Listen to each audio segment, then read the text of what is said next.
Week 2. Fired up. Only have 10 more Tuesdays left to scripts.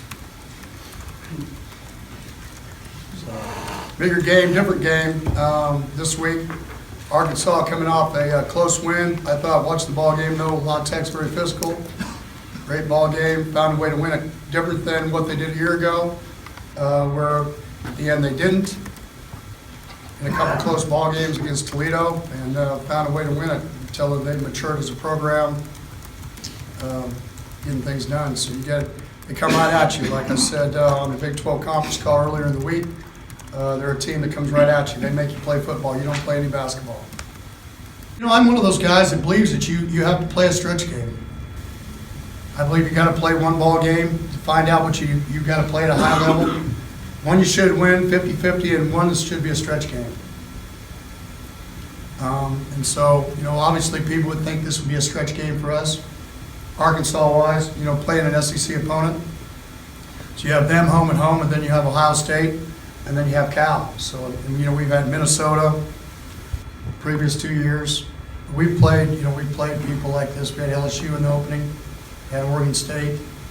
So, I mean,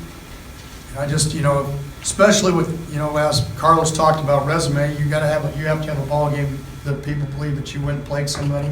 You know, I put probably Traven Howard in a bad situation because he hadn't practiced very much and probably played him too much. I needed to play Ty Summers and Sammy Douglas, both at linebacker, needed to come in and play some more.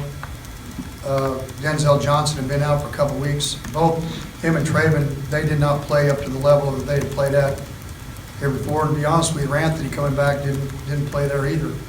Just by watching Sunday's practice, I would tell you that if they weren't listening to me, they're listening to me now. Taj Williams show you a lot of the characteristics that you were attracted to in junior college? Yeah, he did. He had not, you know, he is a perfect example of a guy that graduated early, came here in January, that would not have had the first game like this unless he'd been here all spring and all summer.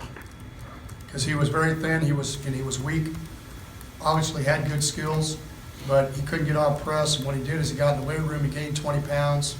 So you got a guy that's 20 pounds heavier, smarter, understands the offense better, all the above. It's been, obviously we needed a guy with Jerison out, then Isaiah went out.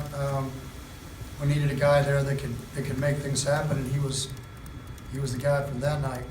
You know, and that's a good part. You know, we've got to get the other side along with Emmanuel Porter and Jalen Austin get going and doing the things they need to do. But it's really, for our first night, it was a positive for us.